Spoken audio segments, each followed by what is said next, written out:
Assalamualaikum warahmatullahi wabarakatuh. Untuk pertemuan hari ini, kita masih mempelajari mengenai jurnal penyesuaian. Nah, berikut diketahui neraca saldo untuk Salon Cantika per 31 Desember 2019. Untuk neraca saldonya sebagai berikut.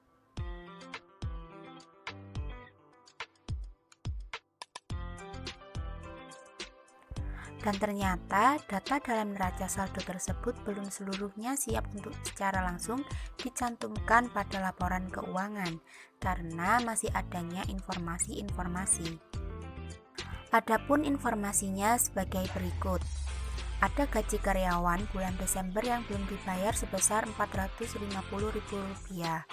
Lalu ada penghasilan salon yang diterima di muka adalah sebesar Rp500.000. Pada tanggal 31 Desember, ternyata asuransi dibayar di muka tersisa Rp600.000.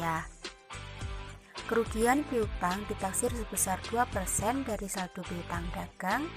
Penyusutan peralatan salon ditetapkan sebesar 10%. Perlengkapan salon yang masih ada di gudang sebesar Rp1.400.000 dan surat berharga berupa obligasi berbunga 18% per tahun. Bunga dibayar tiap 6 bulan sekali di belakang, tiap tanggal 1 Maret dan 1 September.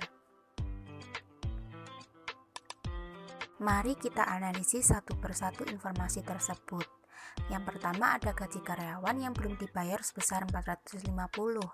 Nah, untuk soal tersebut masuk beban yang masih harus dibayar.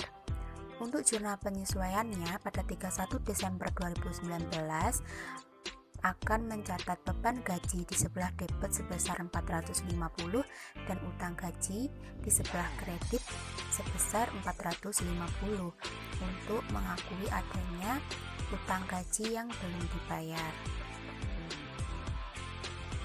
Selanjutnya, penghasilan salon diterima di muka sebesar Rp500.000. Nah, untuk soal ini berarti masuk ke akun pendapatan diterima di muka. Untuk pendapatan diterima di muka ada dua pendekatan kan, neraca dan laba rugi. Lalu untuk soal tersebut menggunakan pendekatan laba rugi. Mengapa menggunakan pendekatan laba rugi? Karena saat penerimaan uang dicatat sebagai pendapatan. Dari mana kita mengetahuinya? Bisa dilihat dari neraca saldo yang telah diketahui sebelumnya terdapat akun penghasilan salon. Karena diakuinya sebagai penghasilan salon, maka menggunakan pendekatan laba rugi. Untuk penyesuaiannya pada tanggal 31 Desember 2019 kita akan mendebit pendapatan salon. Mengapa? Karena pada saat transaksi dan mencatatnya di jurnal umum kita mengakuinya sebagai pendapatan salon, yaitu mengkredit pendapatan salon. Nah, oleh karena itu pada saat penyesuaian kita harus mendebit pendapatan salon tersebut dan mengkreditkannya di pendapatan diterima di muka sebesar Rp500.000.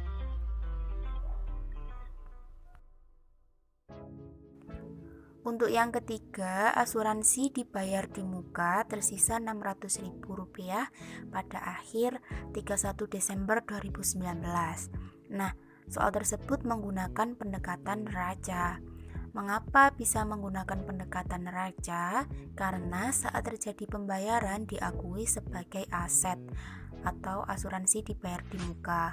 Mengetahuinya dari neraca saldo yang telah diketahui terdapat akun asuransi dibayar di muka. Karena diakui sebagai aset pada awalnya, maka pada saat penyesuaian kita akan menggunakan pendekatan neraca. Nah, bagaimana untuk penyesuaiannya sendiri? Pada tanggal 31 Desember 2019, kita akan mendebit beban asuransi dan mengkredit asuransi dibayar di muka. Mengapa? Karena pada awal di jurnal umum kita mencatatnya sebagai asuransi dibayar di muka pada kas sebesar Rp2.400.000 dan ternyata pada akhir periode diketahui tersisa Rp600.000. Oleh karena itu, kita harus mengurangi akun tersebut agar menghasilkan saldo Rp600.000 sehingga penyesuaiannya Beban asuransi pada asuransi dibayar di muka sebesar 1.800.000. Selanjutnya, kerugian ditaksir sebesar 2% dari saldo piutang dagang.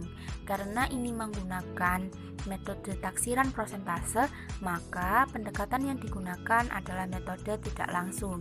Jadi, pada tanggal 31 Desember 2019, kita akan mendebet beban kerugian piutang pada cadangan kerugian piutang sebesar 150.000. Didapatkan dari 2% dikalikan 7.500.000, hasilnya Rp150.000. Selanjutnya adalah penyusutan. Penyusutan peralatan salon ditetapkan sebesar 10%. Maka pada saat penyesuaiannya kita akan mendebet beban penyusutan peralatan salon pada akumulasi penyusutan peralatan salon sebesar 2.500.000 didapatkan dari 10% dikalikan saldo peralatan salon sebesar Rp25 juta. Diketahui perlengkapan salon yang tersisa di gudang sebesar 1.400.000. Nah, untuk soal ini kita akan menggunakan pendekatan raja. Mengapa kita menggunakan pendekatan raja? Karena ketika membeli perlengkapan diakui sebagai aset, yaitu perlengkapan. Dari mana mengetahuinya? Lagi-lagi mengetahuinya dari neraca saldonya.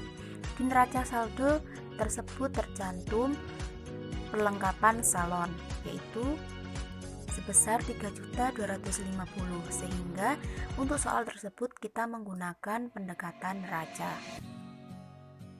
Untuk penyesuaiannya sendiri, pada tanggal 31 Desember 2019, kita akan mendebet beban perlengkapan pada perlengkapan. Mengapa?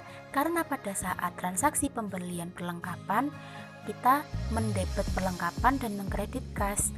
Karena masih ada yang tersisa, maka kita harus mengurangi perlengkapan yang telah kita catat di awal sampai dengan yang tersisa pada akhir periode tersebut. Sehingga untuk nominalnya kita dapatkan 3.250.000 dikurangi 1.400.000 atau yang tersisa, sehingga beban perlengkapan yang terpakai selama periode tersebut yaitu 1.850.000. Jadi jurnal penyesuaiannya, beban perlengkapan pada perlengkapan sebesar 1.850.000. Untuk soal terakhir yaitu surat berharga berupa obligasi berbunga 18% per tahun. Bunga dibayar tiap 6 bulan sekali di belakang, tiap tanggal 1 Maret dan 1 September. Oleh karena itu kita akan menghitung pendapatan bunganya. Cara menghitungnya 4/12 dikalikan 18% dikalikan saldo dari surat berharga pada neraca saldo diketahui sebesar 30 juta, maka menghasilkan 1.800.000. Dari mana kita mendapatkan perhitungan 4/12? Didapatkan dari periode September sampai dengan periode 31 Desember. Untuk penyesuaiannya, pada akhir periode kita akan mendebet piutang bunga dan mengkredit pendapatan bunga sebesar 1.800.000. Baiklah, sekian penjelasan untuk pertemuan hari ini. Sampai jumpa pada pertemuan selanjutnya.